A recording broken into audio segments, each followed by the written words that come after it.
So now let's talk about the history of Harley Davidson. Harley Davidson was founded in 1903 by William Harley and the three Davidson brothers, William, Arthur, and Walter.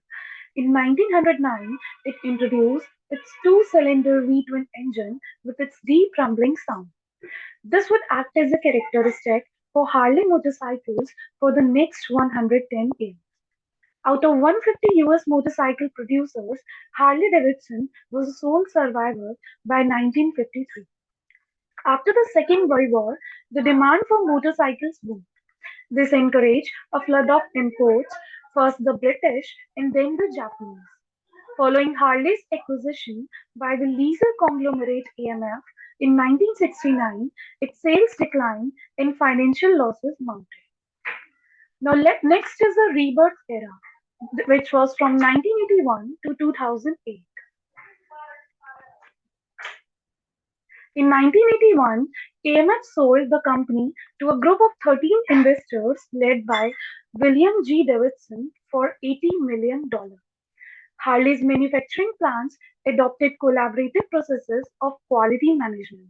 It was its own version of just-in-time system called MAN, Materials as Needed.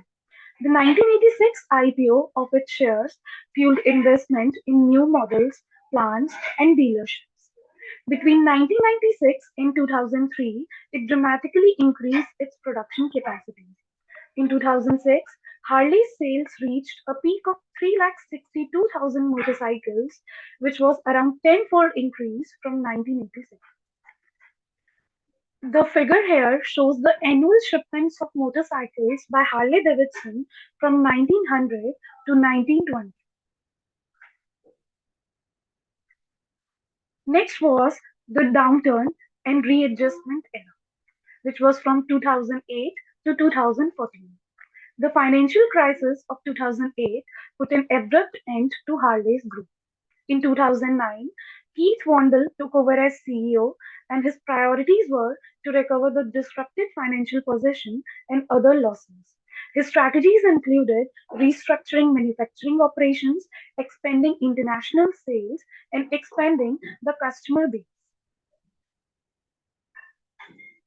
In May 2015, when Matt Levatich succeeded Keith Wandel as CEO, Harley was facing declining revenues as it faced a shrinking US motorcycle market, intensifying international competition, and a rising US dollar.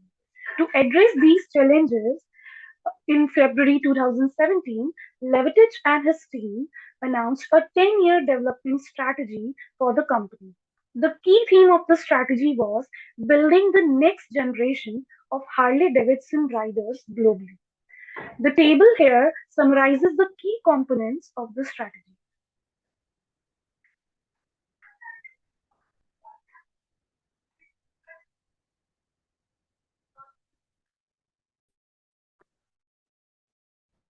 Hello everyone, my name is Ansh Saurabh and I'm going to talk about the resources and capabilities that are needed to compete within the motorcycle industry. So, coming to the first requirement, which is a good customer relationship, Harley Davidson has one of the best or maybe the best customer relationship in that industry. The company really puts an emphasis on the importance of this relationship.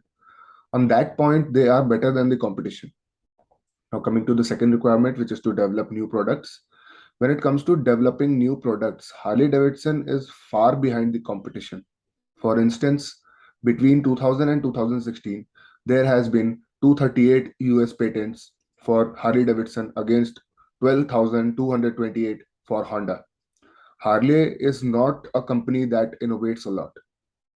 Coming to the third requirement, which is manufacturing and distribution capabilities, it comes from the size of the company. The size of the company has an impact on the distribution and manufacturing capabilities. Harley Davidson is able to answer its products' demand. However, it would be impossible for them to manufacture and distribute millions of motorcycles as Honda does. Coming to the fourth requirement, which is a wide network of dealerships. In the USA, Harley Davidson has a small but very efficient and dedicated network of dealerships. On that point, they do as well and maybe even better than the competition. Now, coming to the fifth requirement, which is a good brand image. Now, Harley Davidson surely has the best brand image in the motorcycle industry. This company is not selling motorcycles, it is selling a way of life, an experience, a mindset. Harley Davidson understood the role of social and psychological factors. Most buying is influenced by social and psychological motivation. We can use Abraham Maslow hierarchy of needs here. The esteem needs are on the top of this hierarchy. Buying a Harley Davidson means becoming a part of a family in a way you buy an esteem that you could not have otherwise. Coming to the next requirement, which is a diversity of products. A motorcycle company should have a wide range of products in order to increase its sales and not being trapped into the failure of a new product. For instance, on that point, Harley Davidson is far behind the competition. The last requirement would be know-how. This company has been existing since 1903. They have know-how about motorcycles. On this point, they surely are as good as the competition. However, they use an old technology compared to the competition. It does not from a lack of know-how, but from a lack of financial resources that prevent them to invest in R&D. Thank you.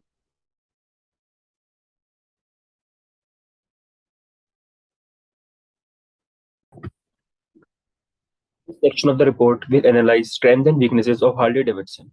Strength can be defined as the internal competencies that an organization has. The biggest strength that Harley Davidson currently possesses is identified as brand loyalty.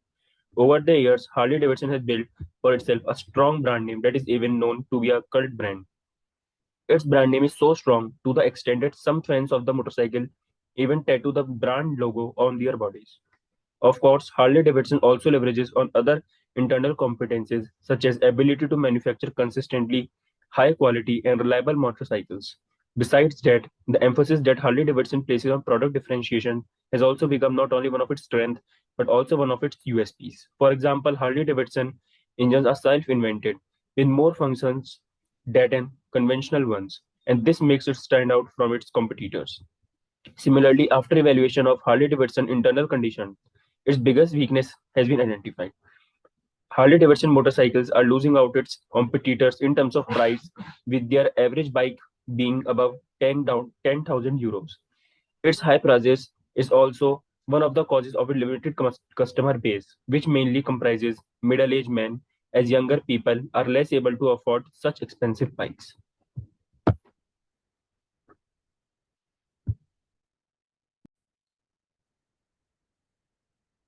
Hello everyone, my name is Gaurav Nandi and I'm going to discuss what are the threats to continuing success does Harley Davidson face.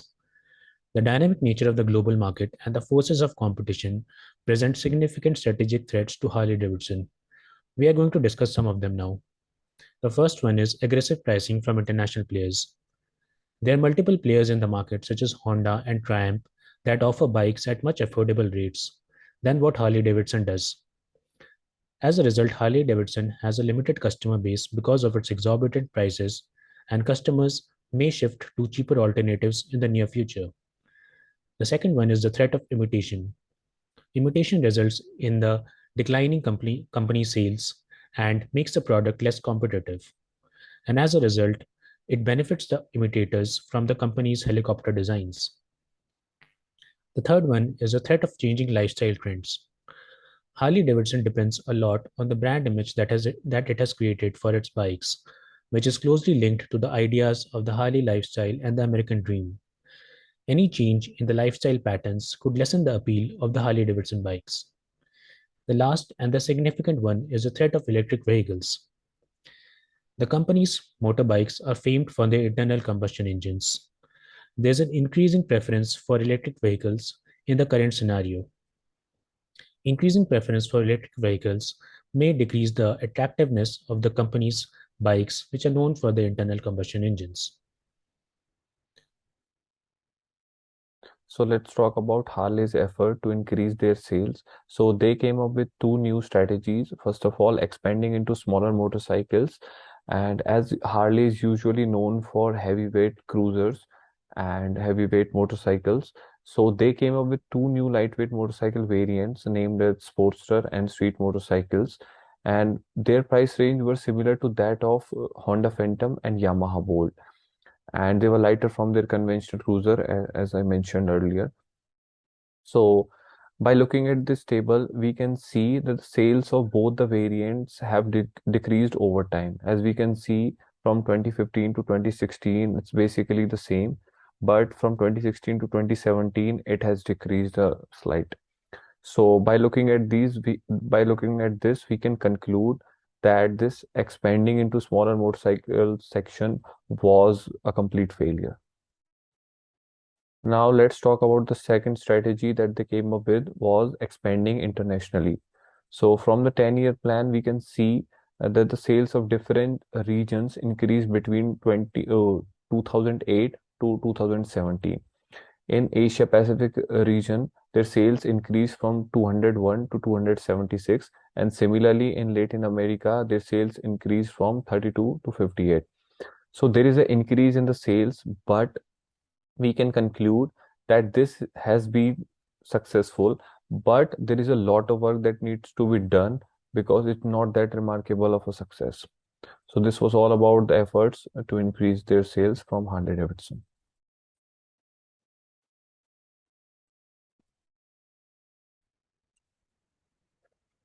So now we are going to discuss about Harley's future. Back in July 2018, Harley Davidson unveiled an incredibly ambitious and detailed plan for its future, confirming 16 new water-cooled models from 500cc to 1250cc in an array of styles, a new small capacity machine, huge electric bike expansion plans, and a reinvented shopping experience. It was a multi-year, multi-pronged onslaught that was intended to expand the firm's reach away from its cruiser comfort zone and bring huge new opportunities. But now, virtually all of these ideas have been dropped with the unveiling of Harley Davidson's new hardware strategy, which replaces the previous ideas of bold expansion into uncharted territories with a renewed focus on the firm's core touring, cruiser, and trike segments and established wealthy markets.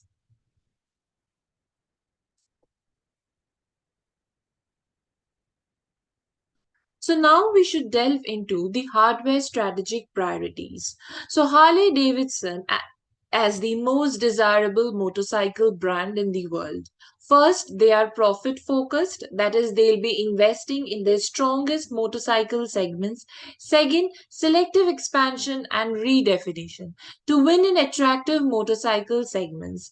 Third, lead in electric, investing in leading the electric motorcycle market. Fourth, growth beyond bikes, that is, they'll expand complementary businesses and engage beyond their core product. Customer experience, they'll grow their connection with riders as well as non riders. Six, inclusive stakeholder management, prioritizing people, planet, and profit. So it's worth noting, however, that despite a renewed focus on the US market and established product areas, Harley's extensive footnotes to its plan reveal it still intends to develop and maintain a relationship with Chinese firm which is developing the proposed Harley 338R small capacity parallel twin, and a relationship with Hero Motocorp in India, which will be distributing Harleys there and also using the brand's name on Indian developed products in the future. So, as the concluding part of our case analysis, here we have some suggestions. That is, there should be much emphasis on a concrete strategy on the electric bike because lithium ion battery costs are going to continue falling down in the coming years and EVs are going to be heavily subsidized by the administration. There is opportunity in bike pass and Harley lifestyle accessories. While these are not strategies that can turn the business around at the top line level, they're important pieces in a more comprehensive plan to maximize revenue while keeping costs down and generating higher profits. The firm should target an increasing number of potential young consumers as they are the core target segment. Harley Davidson can use lean production to streamline production. Harley Davidson should produce cheaper motorcycles characterized by superior features, and they should organize constant customer feedback so that they can innovate their products continuously. So, this is me, Laboni Gupta, signing off for the day. Thank you.